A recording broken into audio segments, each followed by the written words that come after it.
For my cultural event presentation, I took a virtual tour of the British Museum. Before I started the tour, I did some quick research on its history. The museum is located in the West End of London and is the most visited attraction in the United Kingdom. Also, the price of admission is free. The 807,000 square foot facility was established in 1753 and was made open to the public 6 years later. It was the first public national museum, and its collection consists of approximately 8 million cultural objects ranging from prehistory to the present day. The museum's main entrance was designed in the Greek Revival style, lined with 44 Ionic columns and decorated with a sculpted pediment that is similar to those originally found on the Parthenon in Greece. Even though the tour functions similarly to Google Street View, it still took me a few minutes to figure out how to navigate around the museum's 5 floors of artifacts. The various well-lit galleries are organized primarily by regions, including Africa, the Americas, Asia, Europe, and the Middle East. And some are based on a particular theme. Artifacts are hung from the walls, others are protected behind glass, and many are freestanding. The sheer quantity of objects in the museum is overwhelming, and I can imagine it would be extremely difficult to get around and see everything in the actual building when it is filled with tourists, so I was glad to be able to visit the place this way. My one complaint is that I could not read most of the informational signs, so most of the time I didn't know exactly what I was looking at.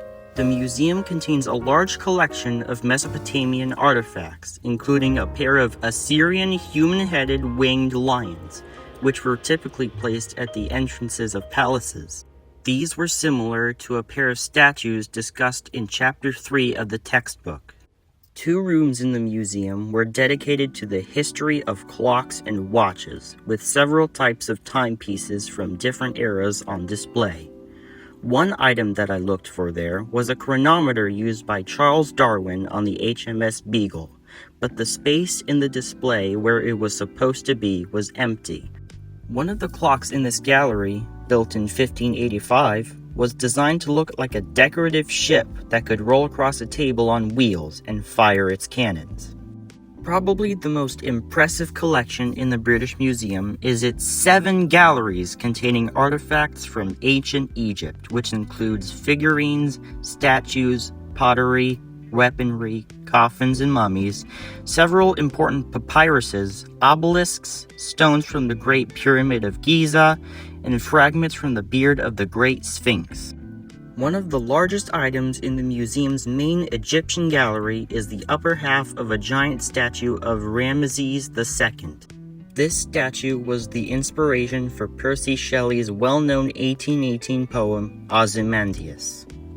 In the same gallery is one of the British Museum's most famous pieces, the Rosetta Stone, a fragment of a larger slab inscribed with the royal decree in 3 languages. The discovery of the stone in 1799 allowed scholars to translate 2 previously indecipherable ancient Egyptian forms of writing. This led to a new understanding of Egyptian literature and civilization. Another piece I found interesting was a bronze sculpture of a cat made around 600 BCE. I love cats, so this immediately caught my attention. While the sculpture appears to be in excellent condition, it was actually repaired and repainted by its owner in the 1930s before being donated to the museum. Finally, I made it a point to visit the museum's massive collection of ancient Greek and Roman artifacts. As with the Egyptian collection, the museum has a wide variety of items on display, including pottery, tools, jewelry, sculptures, decorative vases, tombs and columns, an inscription made by Alexander the Great, and pieces from the Temple of Artemis and the Mausoleum of Halicarnassus, 2 of the 7 wonders of the ancient world.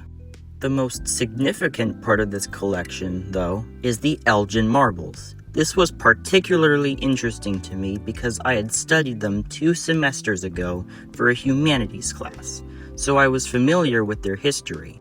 These sculptures were removed through highly questionable and possibly illegal means from the Parthenon in the beginning of the 19th century by Lord Elgin, an English nobleman who sold them to the British Museum. The marbles consist of 21 figures from the Parthenon's west and east pediments, 15 metopes, and half of the frieze. While Elgin's actions likely prevented these sculptures from being damaged further, many believe that these pieces should be returned to Athens. The museum has continued to defend its claim to the marbles and considers them to now be part of Britain's heritage. The British Museum is an important institution devoted to preserving historical treasures and educating visitors about human history and cultures. Outside of that, the thing that really impressed me the most was being able to virtually wander through the museum's gigantic rooms, taking as long as I wanted to simply look at the sheer number of different types of artifacts all under one roof. Thanks for listening.